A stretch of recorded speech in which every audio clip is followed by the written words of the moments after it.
اکثر جو ہے وہ ایک علماء سے بات آتی ہے کہ یہاں بر صغیر پاک و ہند میں کوئی صحابی یا تابعی نہیں آئے، بلکہ یہ بات بعد میں صوفیوں نے اسلام پھیلایا ہے. تو اس حوالے سے تھوڑا سا کیا سوال کریں نا، یہ تو آپ نے کمنٹس کر دیے نا، سوال کیا کروں میں اس میں یہ کہ صحابی یا تابعی آئے تھے اس خطے میں یا نہیں آئے تھے؟ تابعین تو آئے ہیں نا جی. محمد ابن قاسم خود تابعی تھا، 713 عیسوی میں وہ آیا ہے، وہ 80 ہجری بنتی ہے. کئی صحابہ اس وقت زندہ تھے. کیونکہ وہ کہتے ہیں صوفیوں نے جی میں بتا رہا ہوں نا، محمد بن قاسم کا تو سب کو پتہ ہے کہ محمد بن قاسم آیا تھا سندھ تک، باب الاسلام سندھ کو کہا جاتا ہے. تو محمد بن قاسم تابعی تھا. جب وہ سندھ تک آیا ہے تو ظاہر مسلمان یہاں آئے ہیں، اس کے بعد ہی مسلمان یہاں آباد ہوئے ہیں. باقی یہ کہ اس کے بعد پھر صوفیاء کے ذریعے بھی، یعنی اسلام تو نہیں کہنا چاہیے، صوفیاء نے اسلام اختیار کر لیا تھا. صوفیاء تصوف تو علیحدہ سے ایک پورا ایک اسکول آف تھاٹ ہے. یعنی بدھسٹ میں بھی صوفیاء موجود ہیں، عیسائیوں میں بھی صوفیاء موجود ہیں، ہندوؤں میں بھی موجود ہیں. ان کو یعنی مسٹسزم کے ماننے والے ہیں. اس طرح مسلمانوں میں بھی اس طرح کے لوگ موجود ہیں. تو وہ انہوں نے یعنی صوفیاء والا یعنی ایک مذہب پھیلایا ہے. اسلام اگر ہے تو اسلام میں تو میرے بھائی جو تعلیمات ہیں وہ ہیں جو قرآن اور سنت میں لکھی ہوئی ہیں. اگر یہ سمجھتے ہیں کہ صوفیاء نے اسلام ہی پھیلایا ہے، وہ والا جس کو یہ اسلام کہتے ہیں کتاب و سنت میں، تو ہمیں بتائیں کہ کس صوفی نے قرآن کا ترجمہ یہاں کی لوکل زبان میں کیا ہے. یعنی صوفیاء تو 1000 سال پہلے انڈیا پاکستان میں داخل ہو گئے تھے نا. یہ دکھائیں جی کہ یہ ترجمہ یہ فلاں صوفی بزرگ نے قرآن کا ترجمہ کیا ہے.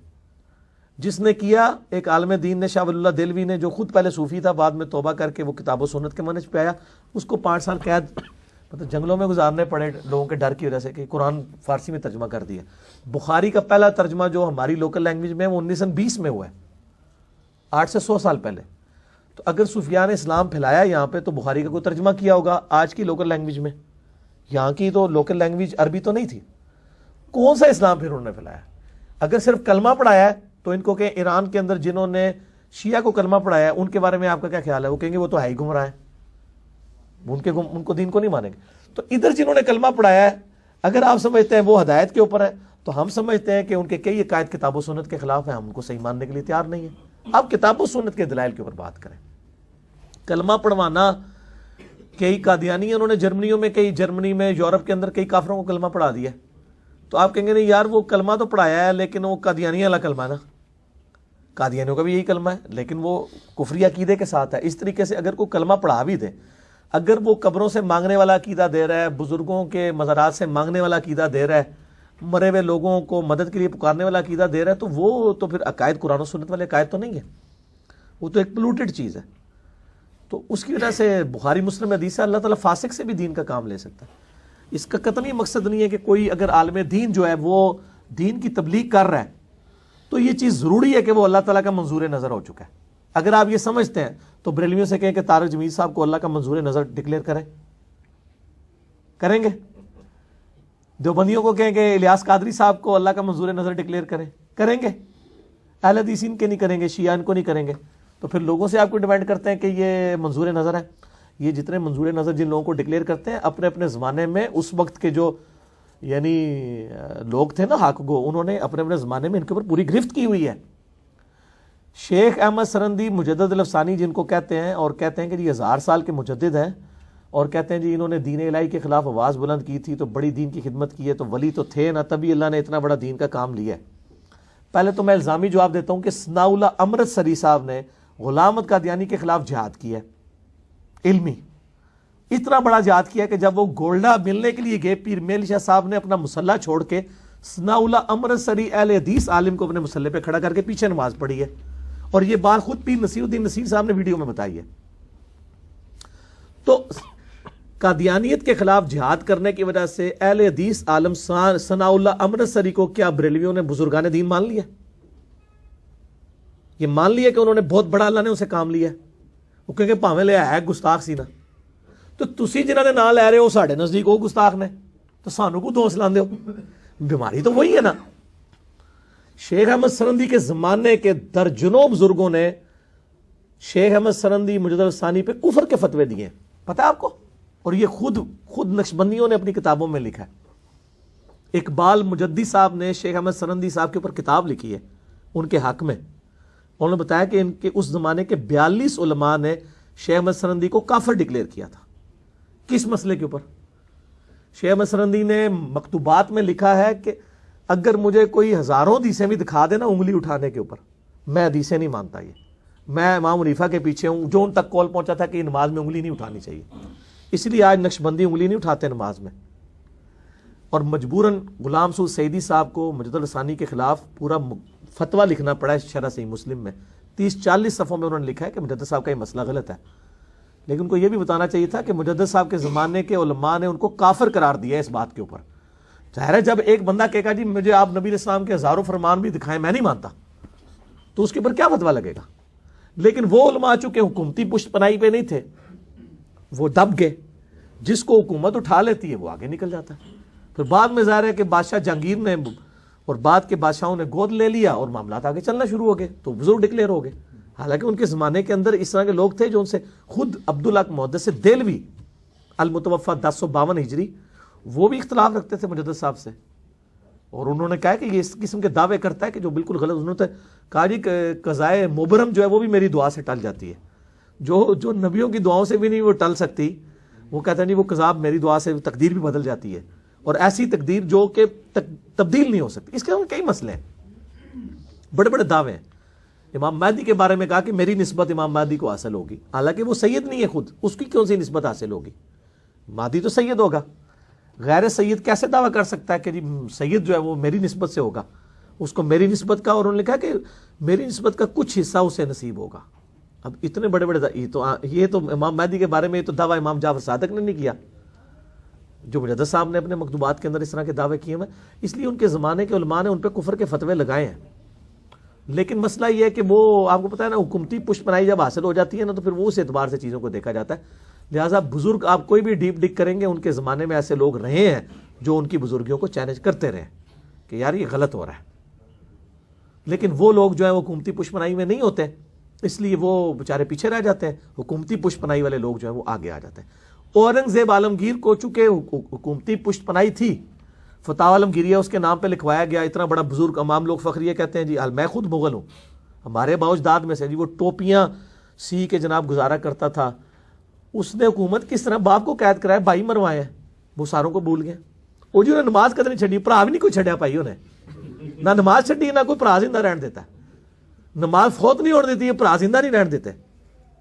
باپ کو گوالیار کے قلعے میں قید کروا دیا اس نے، تو لیکن چونکہ وہ 1400 علماء کی اس نے دعوت کر کے فتح عالمگیریہ لکھوا دیا، اب سارے اس کو رحمہ اللہ اور کہتے ہیں جی وہ آخری نشانی تھی مسلمان بادشاہوں کی، یہ تو آپ اور وہ مزارات پہ ہی بیٹھا رہتا تھا، ہاں وہ سارا کچھ ہے جی جی۔ تو مطلب اس سے بھی بڑے کام کیے انہوں نے۔ سلطنت عثمانیہ کو ہم رونا رو رہے ہیں جی، وہ یورپ کے سینے میں ہمارے حکمران بیٹھے ہوئے تھے، کیا کرتے تھے؟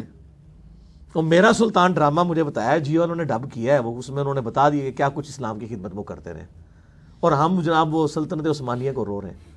کتنی انہوں نے سینکڑوں لونڈیاں رکھی ہوئی ہوتی تھیں، عیاشیاں یہ لوگ کرتے تھے، مطلب مسلمان حکمران تھے، یہ اسلامی حکمران نہیں تھے، مسلمان حکمران تھے، ٹھیک ہے۔ اور آج کے حکمران تو وہ عیاشیاں سوچ بھی نہیں سکتے جو انہوں نے اس زمانے میں کی ہیں۔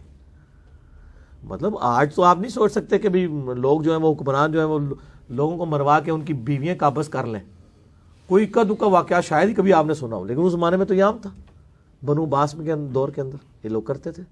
اب تو ان کو پتہ ہے جناب ٹی وی میں خبر نکل گئی تو اسی منہ نہیں دکھانے دے قابل رہاں گے۔ یہ تو بڑا مبارک دور جو اللہ دے بندے ہو جیسے تسی پیدا ہوئے ہو، میڈیا دا دور ہے الحمدللہ۔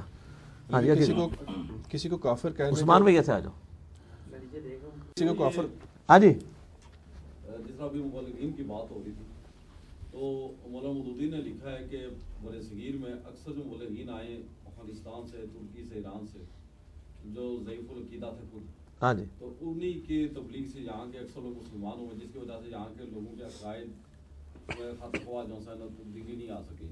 نماز روزے کا تو جی جی مجھے پتہ ہے مودودی صاحب نے اس طرح کی باتیں لکھی ہیں، کس حد تک مودودی صاحب نے بالکل ٹھیک لکھا ہے، وہی تو باتیں میں زیادہ بہتر پیرائے میں بیان کر رہا ہوں، پوری ڈیپ ڈک کر کے۔ انہوں نے تو ایک ورڈک دے دی نا کہ ضعیف الاعتقاد لوگوں نے یہاں اسلام پھیلایا، اس لیے یہاں پہ لوگوں میں ضعیف الاعتقادی رہی۔ ہم تو اس کو مزید کھول کے بیان کر رہے ہیں کہ وہ انڈیا، پاکستان، بنگلہ دیش، افغانستان کے لوگوں نے اسلام نہیں قبول کیا، اسلام نے ان کو قبول کر لیا۔ کچھ ان کی باتیں ہوگی مکس ہو کے تو وہ معاملات چل رہے ہیں۔ خود مودودی صاحب بھی اسی سسٹم سے ہی اٹھے تھے، اللہ نے ان کو ہدایت دی تھی، تو وہ تو ظاہر ان کے والد صاحب بھی پیر تھے بہت بڑے. تو یہاں پہ معاملات مطلب میں یہ کہہ رہا ہوں کہ یہ جو دلیل بنا لی ہوئی ہے نا کہ اگر کوئی بندہ دین کا کام کرے گا وہ ضروری بزرگ ہی ہوگا. بخاری مسلم حدیث سے اللہ فاسق سے بھی دین کا کام لے سکتا ہے. کئی ایک لیے خود یہ کہتے ہیں حجاج بن یوسف نے یہ کام کیے. تو حجاج بن یوسف تو 600 صحابہ کا قاتل ہے. 1,20,000 سے زیادہ لوگ اس نے اپنے دربار میں قتل کروائے. اتنا بڑا ظالم فاسق و فاجر شخص ہے. تو اس نے جو اس کی جو تعریفیں کر رہے ہوتے ہیں اس وقت وہ کہتے ہیں نہیں ہم اس کے کام کو صحیح کہہ رہے ہیں, وہ خود ٹھیک نہیں تھا. تو ہم بھی یہ کہتے ہیں کہ اگر کسی نے کوئی دین کا اچھا کام اپنے زمانے میں کر دیا یہ اس کی بزرگی کی دلیل نہیں ہے. بزرگی کنفرم کس کی ہے؟ صحابہ کرام کی. اس کے بعد آپ کی اسیسمنٹ ہو سکتی ہے. میں نے بتایا نا بریلویوں کے بزرگ دیوبندیوں کے نزدیک مشرک ہے, دیوبندیوں کے بزرگ بریلویوں کے نزدیک گستاخ رسول ہے, اہل حدیثوں کے بزرگ ان سب کے نزدیک نجدی ہیں, اہل حدیثوں کے نزدیک ان کے ساروں کے بزرگ جو ہیں وہ مشرک ہیں. تو اس کا تو اینڈ ہی کوئی نہیں ہے. جاؤ اپنے اپنے بزرگاں کی فکر کرو, فاتحہ پڑھو جا کے. ہاں جی. کسی کو کافر کہنے کے بعد کفر جو ہے وہ لوٹ آتا ہے. اچھا. تو دل میں کسی کو کافر مشرکیاں بدعتی سمجھ رہا ہو بندہ, تو کیا اس پہ بھی جو ہے وہ دل کے اوپر تو فتوی ہی نہیں ہے نا جی. دل میں تو اگر کسی کے کوئی خیال آ جاتا ہے اس میں تو نہیں, آپ فتویٰ تو فزیکلی اس کی چیز کا نام ہے نا. دل میں اگر کوئی بیوی کو 50 دفعہ بھی طلاق دے دے طلاق تو نہیں ہوگی جب تک زبان سے نہیں کرتا. تو باقی جو مشرک ہے وہ تو مشرک ہے نا جی. ہاں ہم یہ کہتے ہیں کلمہ گو مشرک کو کافر نہ کہیں. اس کو آپ کہیں کہ بس وہ کلمہ گو مشرک ہے, مسلمان ہے لیکن کلمہ گو ہے. جیسے بے نمازی کو ہم کافر نہیں کہتے, حالانکہ نماز چھوڑنا کفر ہے. ہم اسے کہتے ہیں یہ عملاً کافر ہے, عقیدے میں مسلمان ہی ہے جب تک اللہ رسول آخرت کا انکار نہیں کرتا. شرک کی اقسام کون کون سی ہیں؟ شرک کی اقسام جو ہے نا جی, ہم تو ایک چیز کوئی شرک سمجھتے ہیں جس کی وجہ سے اصل مسئلہ کھڑا ہوا ہے, وہ ایاک نعبد و ایاک نستعین ہے. باقی آپ جتنی مرضی قسمیں ابن تیمیہ نے اتنی بنا دی ہیں وہ بناتے رہیں, اصل مسئلہ یہی ہے, دعا صرف اللہ ہی سے. جب یہ کلیئر ہو جائے گا نا باقی سارے شرک ختم ہو جائیں گے کہ عبادت اللہ کی کرنی ہے. عبادت میں جو چیزیں اللہ کے لیے, نظر, نیاز, سجدہ, رکوع, قربانی اور نماز, اور ایاک نستعین میں دعا کے لیے صرف اللہ ہی کو پکارنا ہے, مدد کے لیے صرف اللہ ہی کو پکارنا ہے, باقی ساری چیزیں چھوٹی ہو جائیں گی. اچھا, یہ جو بچوں کو کالا ٹیکا لگانا اور علم نجوم وغیرہ کیا لگوانا؟ بچوں کو جو کالا ٹیکا لگاتے کدھر لگاتے ہیں؟ مطلب ماتھے پہ یا سائڈ پہ جو ٹکا, وہ کس لیے لگاتے ہیں؟ اس طریقے سے تو نظریں نہیں بچتی ہیں. ہاں جی. یہ وہ بدشگونی میں آئے گا, کس میں آئے گا یہ؟ نہیں کرنا چاہیے, بدعات ہیں یہ ساری, اس طرح کی چیزیں بالکل بدعات ہیں. اور علم نجوم جو ہے اس کا کیا حقیقت ہے؟ کوئی اسلام میں حقیقت نہیں. بخاری مسلم میں حدیث ہے کہ نبی علیہ السلام نے فرمایا کہ صبح فجر کے وقت آئے, آپ نے فرمایا کہ 2 قسم کے لوگوں نے صبح کی ہے. ایک وہ لوگ ہیں جنہوں نے کہا ان ستاروں کی وجہ سے بارش ہوئی ہے, انہوں نے اللہ کے ساتھ کفر پہ صبح کی ہے. اور دوسرے قسم کے وہ لوگ ہیں جنہوں نے کہا کہ اللہ نے یہ بارش کی ہے, وہ اللہ سے ایمان کے ساتھ انہوں نے صبح کی ہے. تو ستاروں کی وجہ سے کچھ بھی نہیں ہونا, نہ کوئی کچھ کر سکتا ہے, اور نہ ان چیزوں کا کوئی عمل دخل ہے. یہ تو سب کچھ اللہ کے, مطلب ستارے تو بیچارے لاچار ہیں, ان کو تو خود نہیں پتا کہ ان کے ساتھ آگے کیا بننی ہے. بلیک ہولز میں انہوں نے ختم ہو جانا ہے, انہوں نے ٹوٹ جانا ہے.